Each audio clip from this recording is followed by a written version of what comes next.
자, 이제 취득세 다 마무리했고요. 재산세 보도록 하겠습니다. 자, 이 강의는 부동산을 소유하고 있는 분, 또 부동산에 관심을 가지신 분, 또 부동산에 실제 투자하고 계신 투자자들을 위한 강의입니다. 자, 우리 투자자들을 위한 강의에서는 어떤 게 중요하냐면 대략적인 그런 세금에 대해서 대략적인 이해가 필요하죠. 또 상식이 필요하죠. 또 중요한 거는 그때그때 케이스 바이 케이스로 이런 여러 가지 사례를 접함으로 인해서 나한테 해당이 되는 그 사례가 나왔다면 그 사례를 가지고 깊이 연구하고 또 전문가하고 상담을 하는 게 절세의 기본입니다. 자, 재산세 보도록 하겠습니다. 재산세 기초 내용, 우리 이 정도만 알고 가면 좋을 것 같습니다. 재산세란 재산에 대하여 부과하는 조세죠. 당연한 말씀입니다. 두 번째, 과세 대상은 토지, 건축물, 주택, 선박, 항공기 등이 있습니다. 토지, 건축물, 주택, 재산세 부과 대상이죠. 세 번째, 납세 의무자는 누구죠? 과세 기준일 현재, 매년 6월 1일 현재 재산을 사실상 소유하고 있는 사람이 해당이 됩니다.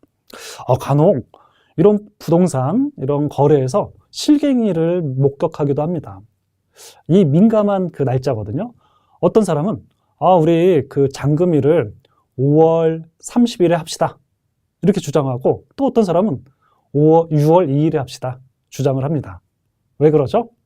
매도자는 5월 31일에 양도하기를 원합니다. 6월 1일 현재 소유자가 1년치 재산세를 냅니다. 그러면 그 매수자는요, 6월 1일 단 하루만 보유했을 뿐인데 1년치 재산세를 내게 되죠. 자, 그래서 매수자 입장에서는요, 6월 2일 날 수중받는 게 또 받는 게 잔금을 치르는 게 유리하겠죠. 자, 매도자 입장에선 5월 31일 이전에 양도하는 게 재산세를 안 내게 되는 또 그런 포인트이기도 합니다. 그래서 매년 6월 1일 이것만 우리가 기억하면 좋겠습니다. 자, 그러면 재산 세율은 몇 %일까? 자, 여러분들 우리 이 세율을 암기하거나 공부하는 목적으로 우리가 보는 게 아닙니다. 이런 게 있구나. 대략적인 감만 잡으시고요. 뒤에서 제가 금액으로 자세하게 이렇게 직관적으로 볼 수 있도록 보여드리도록 하겠습니다. 자, 우선은요, 공시가격의 60%가 과세 대상입니다. 공시가격이 어떤 게 있죠? 주택은 공동주택 가격, 그리고 일반 주택은요, 개별 주택 가격, 토지는 개별 공시지가, 그리고 오피스텔 상가는 국세청장이 정한 그 기준율 또는 고시된 가액을 공시가격이라고 합니다.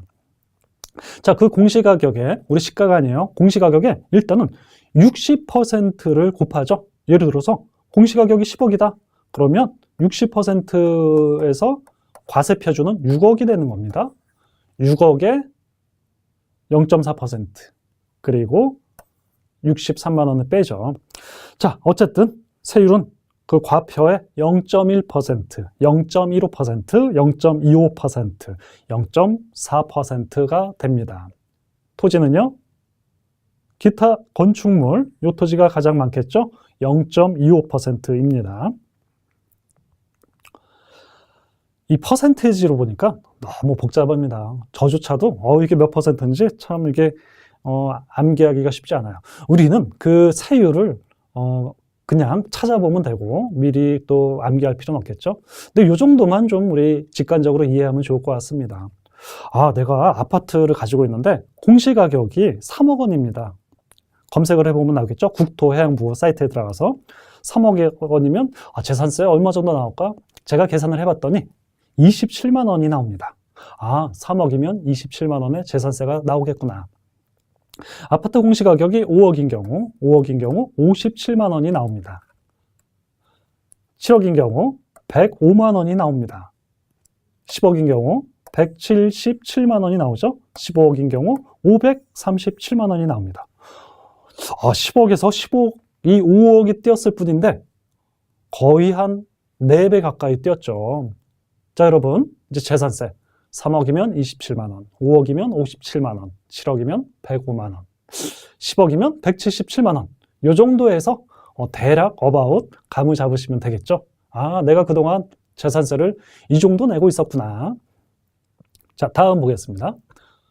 자, 그렇다면 이거 제일 중요하죠. 재산세는 언제 낼까요? 납기일. 항상 우리 재산세 1년에 한 번씩 내고 그때그때 우리 검색을 해서 또 숙지를 하고 물어봐서 아는 내용이지만 내년도, 다음 연도에 또 가면은 또 까맣게 잊어버립니다. 자, 다시 한번 좀 상기하도록 보도록 할게요. 자, 우선 재산세는요, 주택분 재산세와 토지분 재산세 두 가지로 나뉘고요. 자, 주택분 재산세는 주택과 그 부토지를 말하고 본세가 10만 원 이하인 경우에는요, 7월 31일 날 전액 납부를 합니다. 자, 본세가 주택분 재산세 10만 원 이상이면요, 2분의 1을 7월 31일 날 납부하고요. 고지서가 날라오죠? 날라온 대로 납부하고요. 또 나머지 2분의 1을 9월 30일 날 나눠서 냅니다. 저 주택분 재산세 10만 원 이상인 경우 반반씩 내죠. 7월 말 2분의 1, 9월 30일 2분의 1 반반씩 납부를 합니다. 토지분 재산세는요, 반반씩 납부하는 거 없어요. 9월 30일까지 전액을 납부를 합니다. 고지가 되겠죠? 자, 주택분 재산세 아마 고지서가 2장 나올 겁니다. 7월, 9월. 토지분 재산세 1장 나오죠? 9월 30일 1장 나옵니다.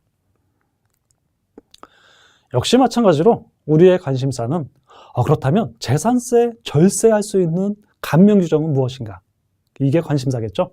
여러분들, 우리 주택이, 내가 가지고 있는 주택이 재산세 감면될 수 있으면 매년 20만 원, 50만 원, 100만 원, 500만 원을 절약할 수가 있겠죠? 한번 보도록 하겠습니다. 자, 우선 감면율은요, 경우에 따라서 100%, 50%, 25%가 감면이 됩니다.